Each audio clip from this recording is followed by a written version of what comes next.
교사로 33년 62세에 은퇴한 그는 지금 어디서 뭘 하고 있을까?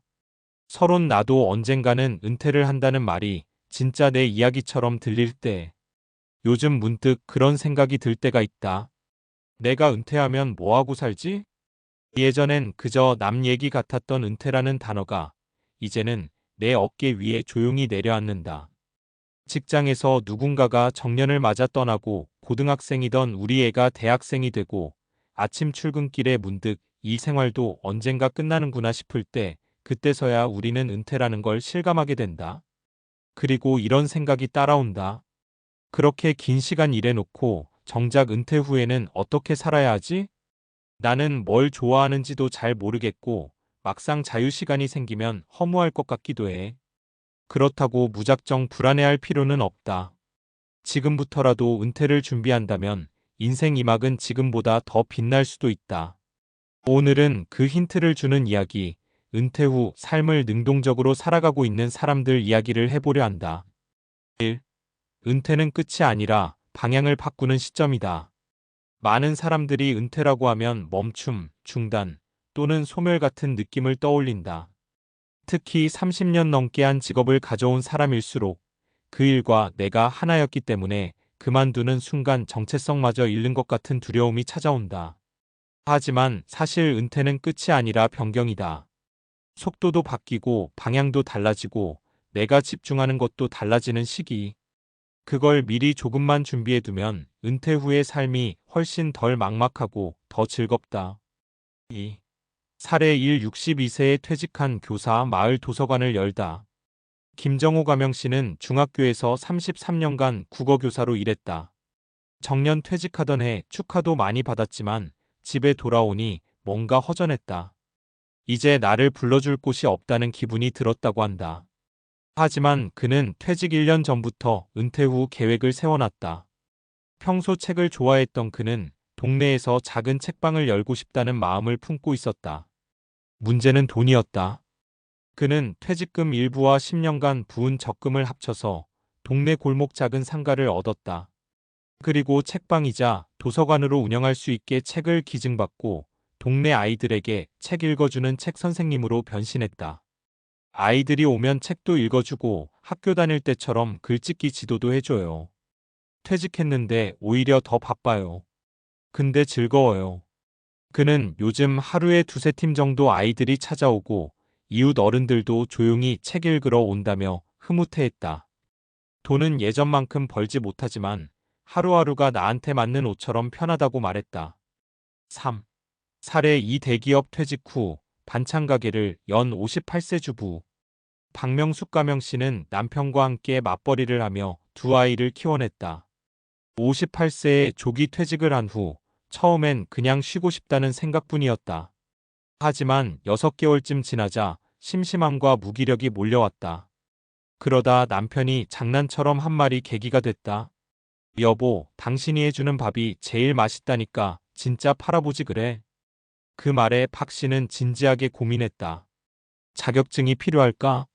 위생 기준은 어떨까? 소소하게 시작해보자 마음먹고 집에서 소량 생산한 반찬을 인근 맘카페에 올리기 시작했다. 반응이 좋아지면서 조그마한 배달 반찬 가게를 냈고 현재는 동네에선 엄마 반찬집으로 꽤 유명하다. 일이라는 게 꼭 대단한 직함이 있어야 하는 건 아니더라고요. 예전에는 회사에서 눈치 보느라 스트레스였는데 지금은 내 가게니까 내가 주인공이에요. 그녀는 내 일이 있다는 것 자체가 나를 지켜주는 힘이라고 했다. 누군가의 필요를 채워주며 하루를 보내는 일상이 무엇보다 의미 있다고. 4. 사례 3, 60대부터 여행 유튜버로 변신한 퇴직 공무원. 최종길 가명씨는 60세까지 공무원으로 일했다. 은퇴 후에는 그저 쉬자고 생각했다. 하지만 막상 은퇴하니 아내가 하루 종일 TV만 보고 앉아있는 거 보기 힘들다고 했단다. 그때 딸이 한마디 던졌다. 아빠, 스마트폰으로 여행 영상이나 찍어서 유튜브 해봐요. 요즘 아빠들 브이로그 인기 많아요. 그 말에 처음엔 웃어넘겼지만 나중에 진짜 스마트폰 하나 들고 강릉 여행을 다녀와 영상을 만들어봤다. 편집은 딸이 도와줬고 그 영상을 올렸는데 3,000명이 봤다. 그 뒤로 매달 전국을 다니며 소소한 여행 영상을 올리고 있다. 누가 내 여행 이야기를 기다려준다는 게 신기해요. 이제 나도 누군가에게 의미 있는 콘텐츠를 만드는 사람이 된 거죠.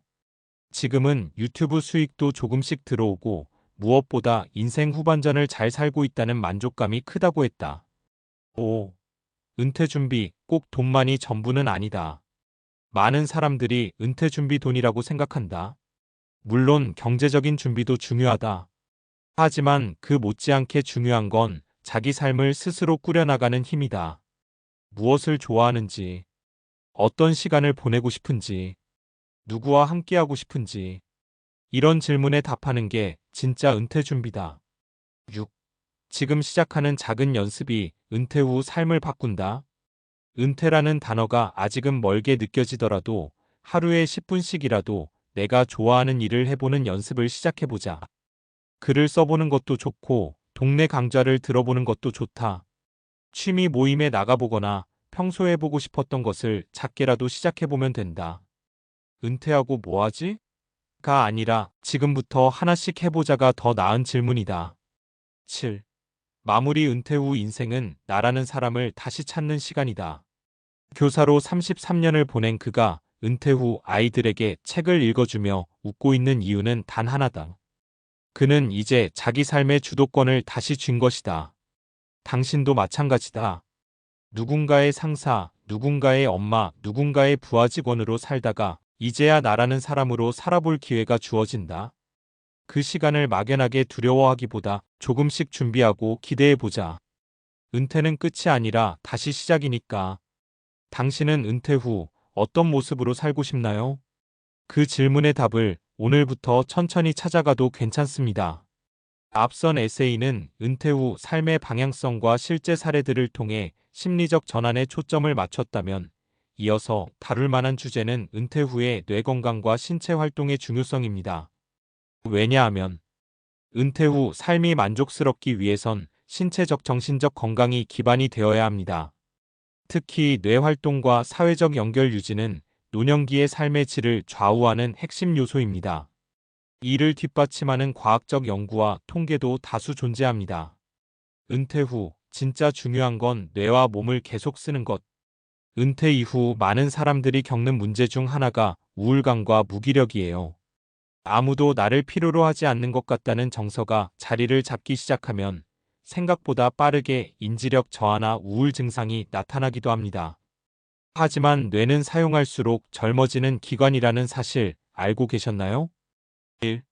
뇌는 계속 써야 늙지 않는다. 신경가소성의 원리. 신경과학에서 말하는 신경가소성의 NeuroPLASTICITY란 나이가 들어도 뇌의 신경회로가 새로운 정보를 학습하고 기능을 재구성할 수 있다는 이론이에요.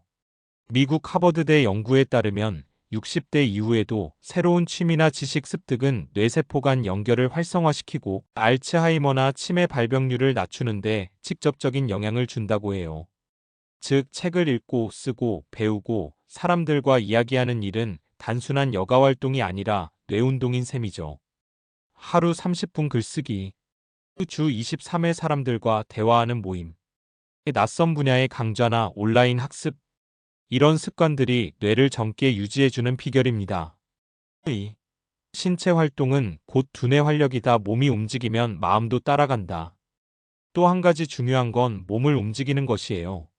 단순히 체력을 유지하는 걸 넘어서 운동은 뇌의 기억력과 집중력 향상에도 직접적인 효과를 줍니다. 미국의 심리학자 크레이머 교수는 걷기와 같은 유산소 운동이 뇌의 해마기억을 담당하는 부위를 실질적으로 커지게 만든다고 밝혔습니다. 특히 하루 30분씩 주 35회 걷기 운동만으로도 우울감 감소, 인지 기능 향상, 사회성 회복에 큰 도움이 됩니다. 몸이 굳으면 마음도 굳는다. 는 말은 결코 은유가 아니에요. 실제로 신체 활동이 뇌의 전두엽 활성화를 도와 삶에 대한 의욕을 키워줍니다. 3. 혼자 있으면 뇌는 닫히고 함께하면 뇌는 열린다. 사람과의 연결은 단순한 정서적 위로가 아닙니다.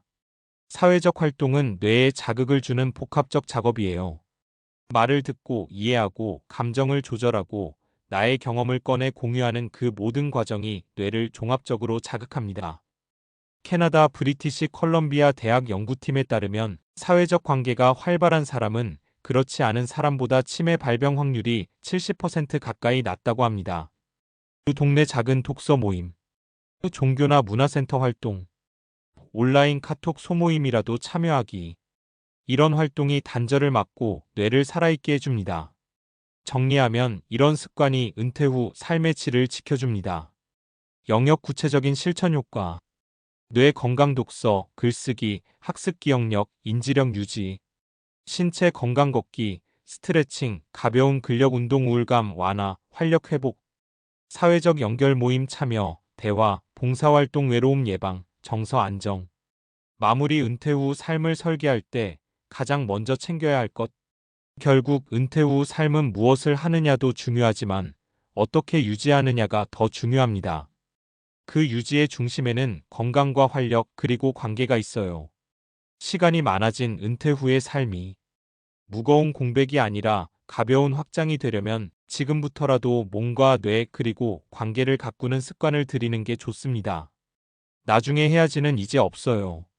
지금부터라도 천천히 하나씩 시작해보세요. 은퇴 후 인생은 준비한 만큼 자유롭고 즐거울 수 있습니다.